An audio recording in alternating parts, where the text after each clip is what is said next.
ఏమైంది సార్? వాడు గెలిచాడు. ఆ శివకుమార్ గెలిచాడు. వాడు దానికి ఎందుకు 24 అని పేరు పెట్టాడు? అది కేవలం ఆ తారీఖులో ఉన్న 24 గంటల లోపు మాత్రమే తీసుకెళ్ళగలుగుతుంది. 26 ఏళ్ళు కనీసం నిన్నటికో రేపటికో కూడా మనల్ని తీసుకువెళ్ళలేదు. ఇప్పుడు ఏం చేద్దాం సార్? దీన్ని మార్చి సరి చెయ్యడానికి ఒక్కడే ఉన్నాడు. అని శివకుమార్ సుపుత్రుడు. వాడిని మనం చంపేశాం కదా సార్? ఇప్పుడే వాడి ఆయుష్ రేఖ బలం తెలుస్తుంది. తారీఖు చూడు, టైం చూడు. మనం అదే రోజుకి తిరిగి వచ్చాం. ఆగస్టు 15వ తారీఖు మళ్ళీ మొదలైంది. ఇంకా మనం వాడిని చంపలేదు. ఇంట్లో నిద్రపోతున్నాడు. 2 విషయాలు మన గురించి వాడికి రా తెలిసింది. ఆ పేపర్ యాడ్, అది చూసేవాడు వచ్చాడు, వస్తాడు. వాడు రాకూడదు. ఇంతవరకు వాడికి మన గురించి ఏమీ తెలియదు. ఆ యాడ్ రేపు ఏ పేపర్లోనూ రాకూడదు. సరే సార్. ఇక 2వ విషయం, లేచేపటికి వాడి చేతికి వాచ్ ఉండాలి, లేదంటే అనుమానం వస్తుంది.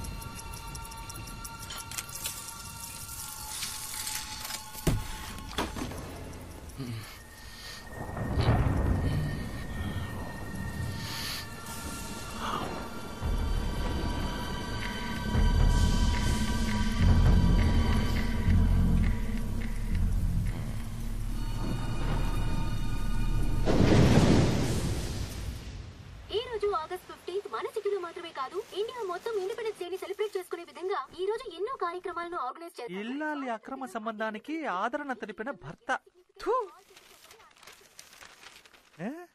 వీళ్ళలో ఎవరిని కొంటే ఎవరు ఫ్రీ? ఎవరైనా మనకోకే.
సార్, మీరు చెప్పినట్టే చేశాను సార్. వాడు నిన్ను చూశాడా? లేదు సార్. వాడు నిన్ను చూస్తే ఇన్నేళ్లు మనం పడ్డ కష్టం వృధా అయిపోతుంది. ఖచ్చితంగా తను నన్ను చూడలేదు, కానీ నేను తన్ని చూశాను. తన చేతికి మీరు తయారు చేసిన వాచ్ దాన్ని తీసుకొని చూశాను. అది పనిచేస్తుంది. ఆశ్చర్యం ఏంటంటే తను చూడటానికి అచ్చం మీ పోలికలతోనే ఉన్నాడు సార్.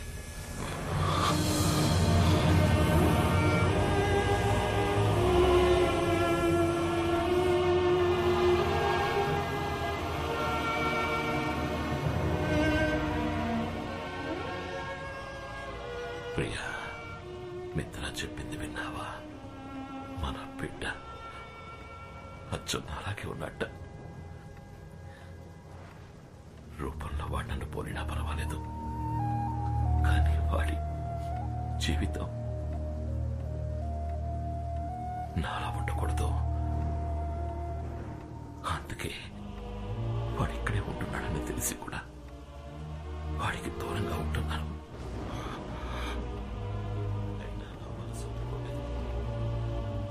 అందుకనే ఒకసారి మన మిత్రాన్ని చూసి రమ్మని చెప్పాను. వాడు సంతోషంగా ఉన్నట్ట, మంచి వాళ్ళతో ఉంటున్నాడట. బిడ్డ సంతోషం తప్ప కన్నా వాళ్ళకి ఇంకేం కావాలి చెప్పు?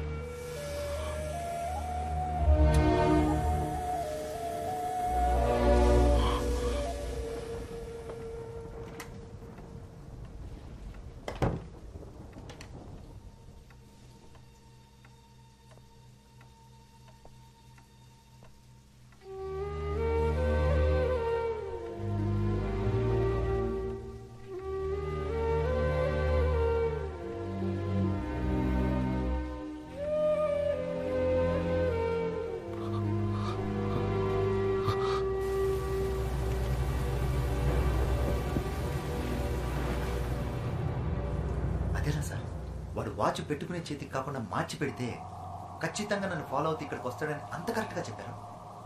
వాడు శివకుమార్ కొడుకైతే నేను శివకుమార్ అన్నంద్రా. కానీ ఇంత పెద్ద పని వాడి వల్ల వీలవుతుందా? వాడి వల్ల మాత్రమే వీలవుతుంది. వాడి బాబుని చూడకుండా ఏ పని చేసేవాడో తెలియకుండా పెరిగాడు రా వాడు. అయినా వీడే పని చేస్తున్నాడో చూసావా? Watch mechanic.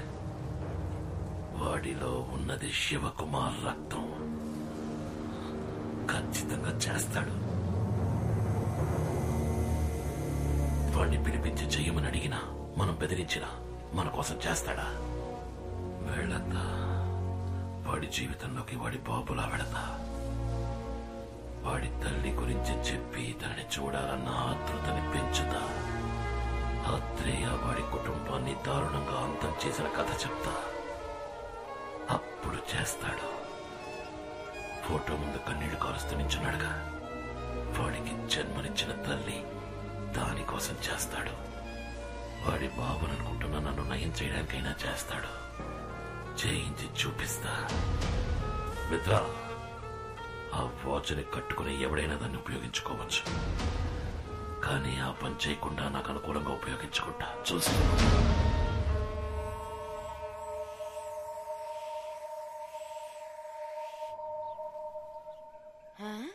అరెరే, నా బిడ్డకి జ్ఞానోదయం అయినట్టుందే.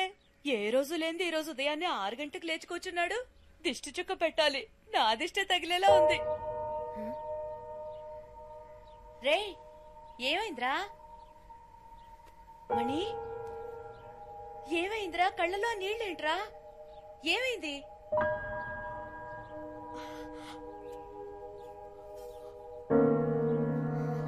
అమ్మా, వీళ్ళ గురించి తెలుసుకోవాలని ఆతృతతో అడగడం లేదు. నేను నీ బిడ్డని కానా అన్న ఆవేదనతో అడుగుతున్నాను. మనం ఎలా కలిసామమ్మా?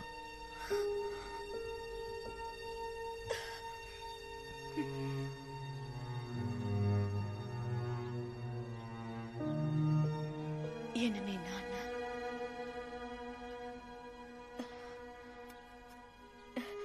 నువ్వు పెరిగి పెద్దయ్యాక నీ ముఖం చూస్తే అప్పుడు నాకు అర్థమైంది.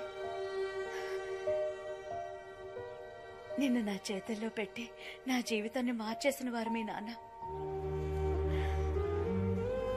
మనం ఎవరని అడిగావు కదా, చెప్తాను.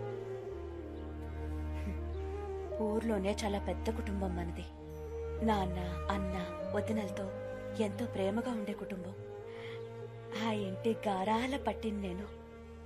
అమ్మాయిలు బాగా చదివి పైకొచ్చి అందరికీ సాయపడాలనే ఉద్దేశంతో నన్ను బయటూరికి పంపించి చదివించారు మా నాన్న. ఒకరోజు నాకు ఉత్తరం వచ్చింది.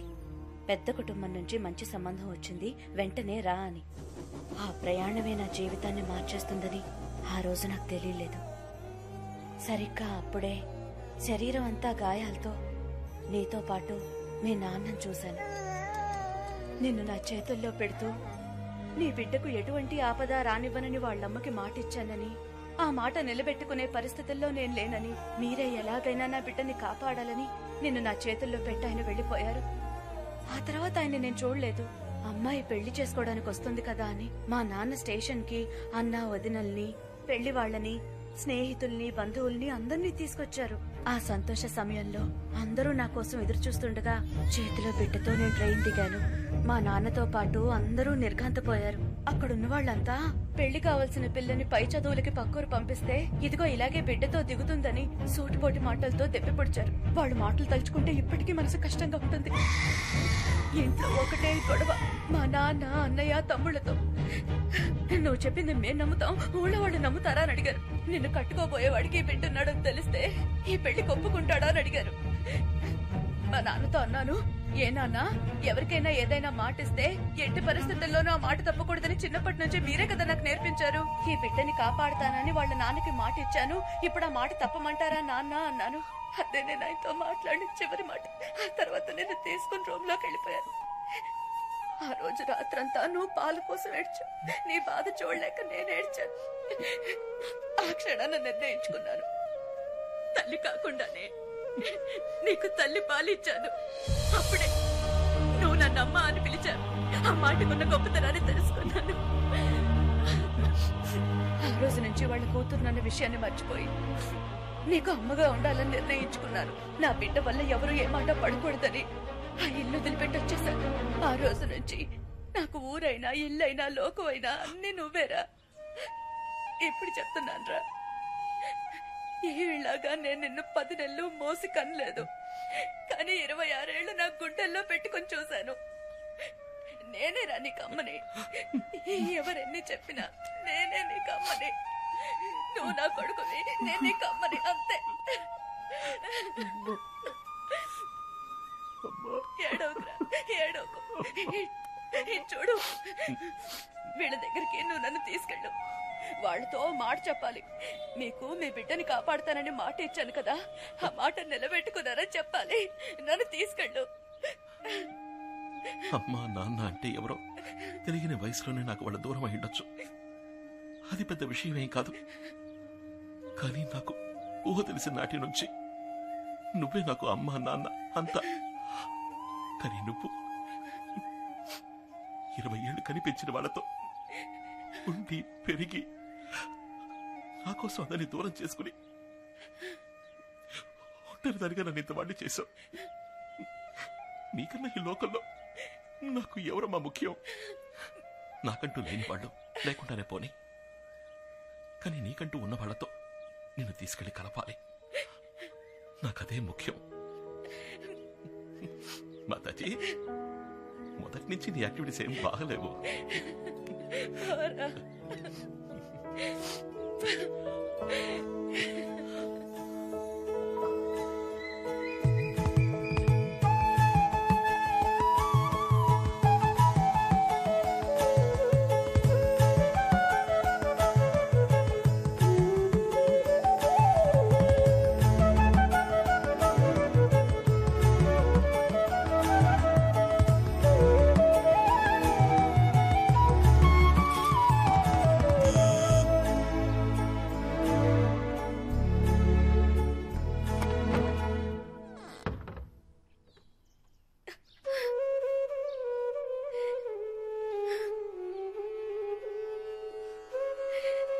వదినా,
కానీ మీ మనవడు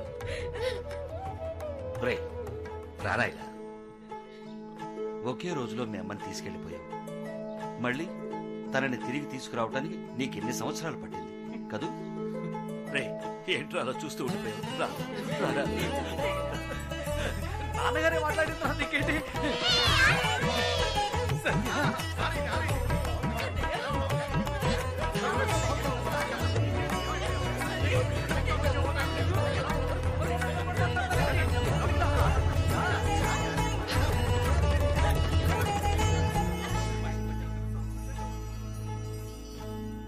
ఈయనెవరు తాతయ్య? ఈయన మీ ముత్తాత గారు. వచ్చేటప్పుడు మన స్కూల్ చూసుంటావుగా, అది ఈయన కట్టించారు. తర్వాత ఈయనెవరంటే తాతయ్య ఇదెవరు తాతయ్య? మన కుటుంబంతో సంబంధం లేనట్టు విడిగా తెలుస్తోంది. అదా మీ మావయ్య కూతురు సత్య. నిజమా? సత్యభామ. మీ అమ్మాయి ఇంట్లో లేకపోయినా తన పేరైనా ఈ ఇంట్లో ఉంటుందని అలా పెట్టాం. ఇప్పటిదాకా ఇక్కడే ఉంది. ఒకవేళ బయటకు ఏమైనా వెళ్ళిందేమో. బాగా తెలివైన పిల్ల. దాన్ని ఎవ్వరూ మోసం చేయలేరు. గడుగ్గాయి. మా ఎక్కడికి వెళ్ళిపోయారు అందరూ?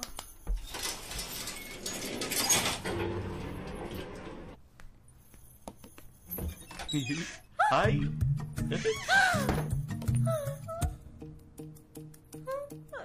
మళ్ళీ స్టార్ట్ అయిపోయిందా?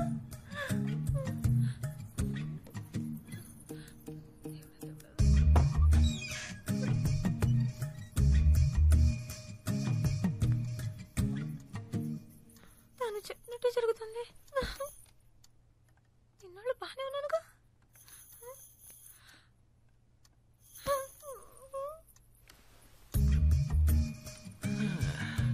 నేను అప్పుడే చెప్పాను కదా నీకు ఇమాజినరీ రొమాన్స్ ఫీలియా ఉంది అని.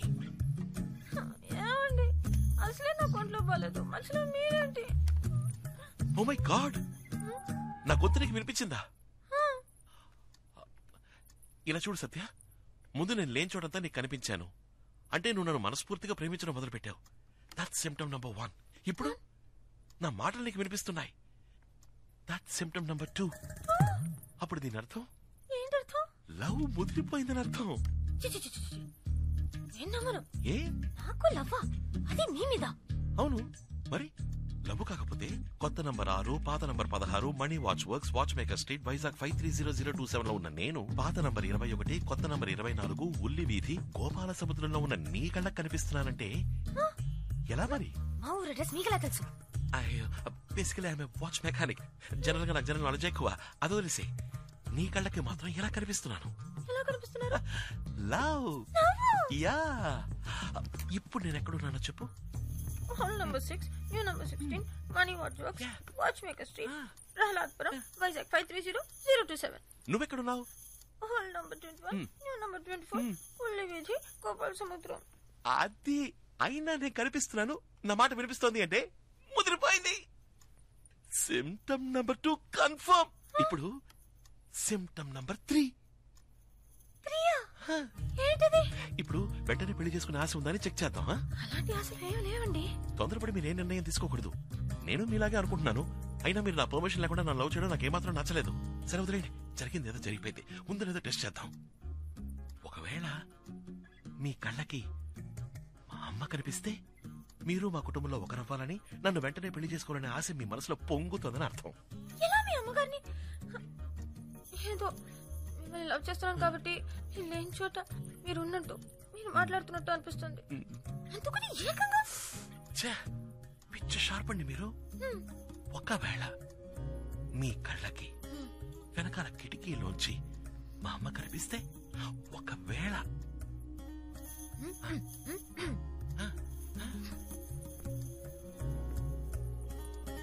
ఇదిగో సత్యాకి ఏమి ఇష్టమో కనుక్కుని అదే వండి పెట్టాలి.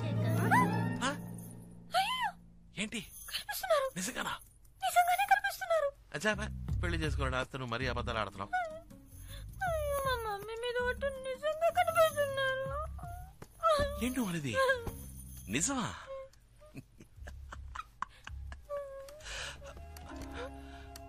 దిగులు పడకో,